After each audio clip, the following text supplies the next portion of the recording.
Hi guys, అందరూ ఎలా ఉన్నారండి?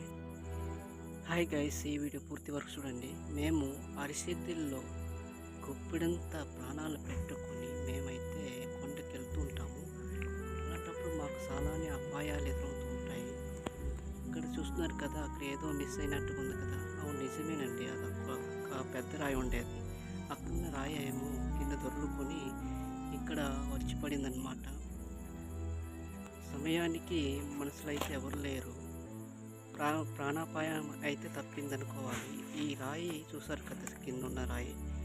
ఈ రాయి లేకపోతే కిందన దొర్లేసి వెళ్ళిపోద్ది మరి. ఒకసారి కిందకి చూసినట్లయితే చాలా డౌన్గా ఉందండి. కిందకి పడితే అసలు ఎక్కడ ఆగేది లేదు. కిందన అయితే రోడ్డు ఉంది. ఆ రోడ్డు చాలానే వెహికల్స్, ఇక మనుషులు వెళ్తుంటారు. ఎనీ టైం అండి, నడుస్తూ ఉంటారు. ఎప్పుడైనా మేము వ్యవసాయం చేసేటప్పుడు ఇలా రిస్క్ ఉందని తెలిసినా కూడా మేము వెళ్తూ ఉంటాము. ఇలాంటి ప్రాణాపాయమైన కొండల్లో వ్యవసాయం చేసి కొండసీపురు, పనస, పైనాపిల్ ఇలాంటివన్నీ పండిస్తూ మేము బజారుకి తీసుకెళ్తుంటే అక్కడ రేట్లు మాత్రం చాలా